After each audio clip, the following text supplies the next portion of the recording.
Scottish മലമ്പ്രദേശങ്ങളിലെ Loach നെസ് ശുദ്ധജല തടാകം സ്കോട്ട്ലൻഡിലെ തന്നെ ആഴമേറിയ ശുദ്ധജല തടാകങ്ങളിലൊന്നാണ്. എന്നാൽ ഈ ആഴമോ തടാകത്തിന് ചുറ്റുമുള്ള പ്രകൃതി സൗന്ദര്യമോ അല്ല ലോച്ച് നെസ്സിനെ ലോകപ്രശസ്തമാക്കിയതും വിനോദസഞ്ചാരികളുടെ ഇങ്ങോട്ടുള്ള ഒഴുക്കിന് തുടക്കമിട്ടതും. ഈ തടാകത്തിൻ്റെ ഇരുണ്ട ആഴങ്ങളിൽ എവിടെയോ മറഞ്ഞിരിക്കുന്നുണ്ടെന്ന് വിശ്വസിക്കപ്പെടുന്ന ഒരു ഭീകരജീവിയാണ് ലോകത്തിൻ്റെ ശ്രദ്ധ ഇങ്ങോട്ട് ആകർഷിച്ചത്. നെസ്സി എന്നാണ് ഈ തടാകത്തിലെ ഈ ഭീകരജീവിയുടെ ഓമനപ്പേര്. നെസ്സി എന്ന ഓമനപ്പേരിലാണ് അറിയപ്പെടുന്നതെങ്കിലും നൂറ്റാണ്ടുകളായി സ്കോട്ട്ലൻഡിൻ്റെ പേടിസ്വപ്നമാണ് ഈ ജീവി. പലരും കണ്ടെന്ന് അവകാശപ്പെടുമ്പോഴും ഇങ്ങനെയൊരു ജീവി ഈ തടാകത്തിലുണ്ടോയെന്ന് സ്ഥിരീകരിക്കുന്ന തെളിവുകളൊന്നും ഇതുവരെ ഇവിടെ നിന്നും ലഭിച്ചിട്ടില്ല. അത്ഭുത ജീവികളെ വേട്ടയാടുന്നവരെ ഹരം പിടിപ്പിക്കുന്ന ഒന്നായി മാറിയിട്ടുണ്ട് ലോച്ച് നെസ്സിലെ ഈ ഭീകരൻ. സ്കോട്ട്ലൻഡിൽ മതപ്രചാരണത്തിന് എത്തിയ ക്രൈസ്തവ മിഷണറിയായ സെയിൻറ്റ് കൊളംബ AD 564 എഴുതിയ ജീവചരിത്രക്കുറിപ്പിലാണ് ആദ്യമായി ലോച്ച് നെസ് തടാകത്തിൽ ഇങ്ങനെയൊരു ഭീകരജീവി ഉണ്ടെന്ന് പരാമർശിക്കുന്നത്. ഈ തടാകത്തിൽ അന്ന് നീന്തുകയായിരുന്ന ആളെയും ഒരു മീൻപിടുത്തക്കാരനെയും നെസ്സി ആക്രമിച്ചെന്നും കൊളംബ അതിനോട് മടങ്ങിപ്പോകാൻ ആജ്ഞാപിച്ചപ്പോൾ അനുസരിച്ചുവെന്നുമാണ് കഥ.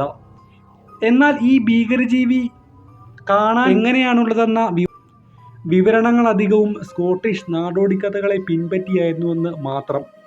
സ്കോട്ടിഷ് നാടോടിക്കഥകളിൽ കേൾക്കാറുള്ള കടലിലെ ഭീകരജീവികളുടെ എല്ലാ ലക്ഷണങ്ങളും ലോച്ച് നെസ്സിലെ ഭീകരനുമുണ്ടായി.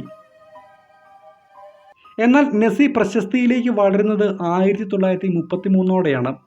ലോച്ച് നെസ് തടാകത്തിലേക്ക് നീളുന്ന തരത്തിൽ റോഡ് പൂർത്തിയായതോടെ തടാകത്തിൽ അജ്ഞാത ജീവിയെ കണ്ടെന്ന വാദവുമായി പലരും രംഗത്തെത്തി.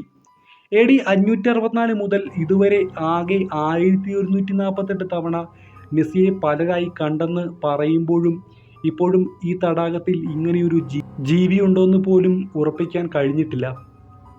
ഓരോ ഭീകരജീവി വേട്ടകളും നെസ്സി കഥകളെ കൂടുതൽ നിറം പിടിപ്പിച്ചു. ഓരോ കാലത്ത് വന്ന അന്വേഷകർ തടാകത്തിൽ നെസ്സിയുടെ സാന്നിധ്യം തെളിയിക്കാൻ നിരത്തിയ തെളിവുകൾ പിന്നീട് വിശദ പരിശോധനയിൽ കൃത്രിമമാണെന്ന് തെളിഞ്ഞു.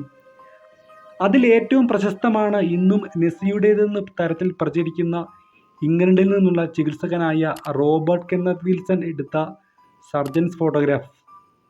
തലയും കഴുത്തിൻ്റെ കുറച്ചു ഭാഗവും തടാകത്തിലെ വെള്ളത്തിലേക്ക് പുറത്തേക്ക് നീട്ടി പിടിച്ചു നിൽക്കുന്ന ചിത്രം നെസ്സിയുടേതാണെന്നാണ് ഇന്നും പലരും വിശ്വസിക്കുന്നത്.